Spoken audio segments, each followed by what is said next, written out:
Right, okay, how to reproduce various graphs on these three worksheets as we discussed a bit earlier on. In this case, looking at the calorific values of low GI versus high GI foods. So how do we produce this graph? We select these calories through the protein, then we hold down the control key and select the totals for low GI and totals for high GI. And then go to recommended charts. No reason not to use that one. Click on OK. Now in this we've got the chart title. Obviously need to add that. We can click on each of these and add the data labels. You need to click on each set separately, add data labels. We'll notice we've got series 1 and series 2. So if you click on the blue, we can see that is low GI. And similarly the orange will be high GI. So how do we change that? If you click on the chart title, so series 1 was low GI, wasn't it? Yeah, okay, so then we click on select data, series 1 edit, and we'll change this to low GI. Okay, that should change. Click on edit for series 2 and high GI.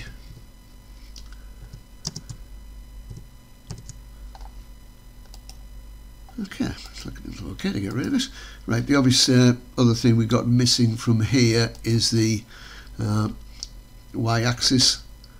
Yeah, the y-axis chart, y-axis title. So primary vertical. In this case, it would just be average calories. It needs a proper chart title. And down here, if you put this in a report, you'd have a number and a brief description of what it is.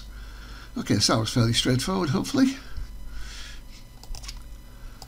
Right, moving on to low GI, high GI, effect on cycling performance.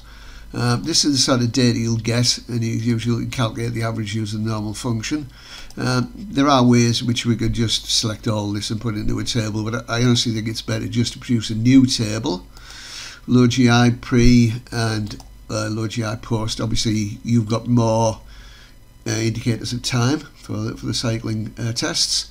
In that case, I've just selected cell C12 and copied the data over.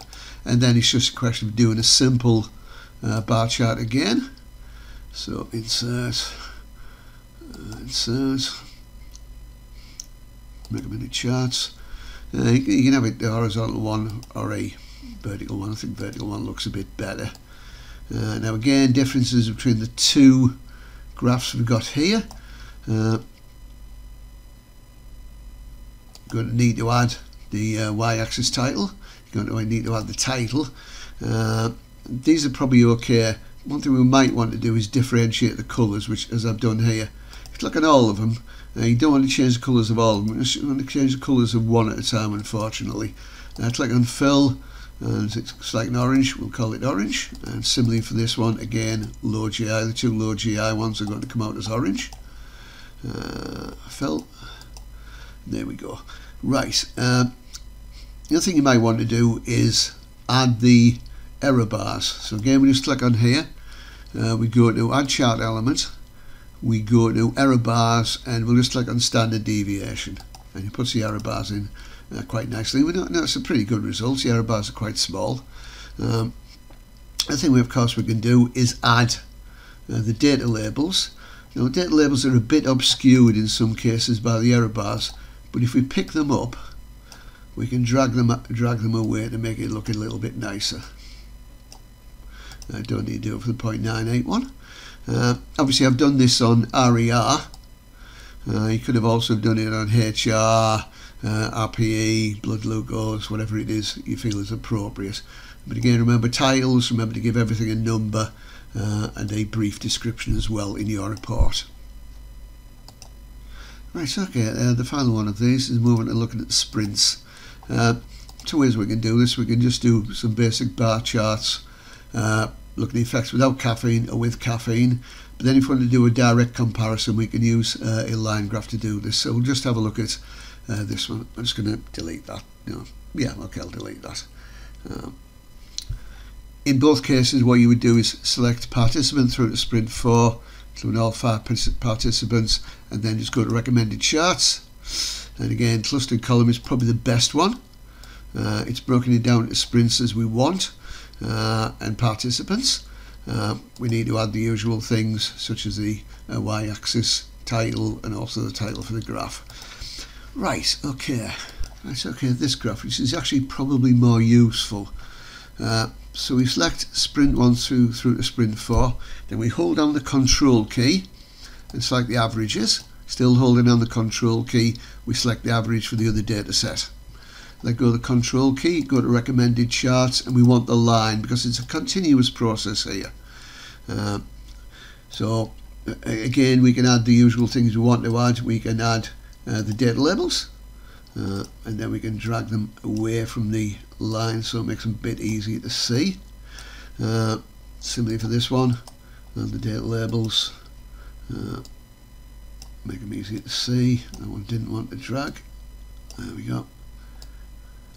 And this one's much more useful because it does demonstrate for the series 1. Again, we've got series 1 and series 2. So series 1 is without. So we select data, edit series 1, give it a new name. You're going to give it a proper name. Without, I'm going to call it. Similarly for the other one, edit with. You're going to call it without caffeine or with caffeine. That makes it clear what's happening. So without caffeine, we see the times are consistently longer compared to with caffeine, but they are starting to come together a bit towards the end, and that might be something you would do in your analysis. As I mentioned, these are just semi-random data, based more or less on the sort of data you'll get, but randomised to make sure they are different from anything you'll ever come across in the exam.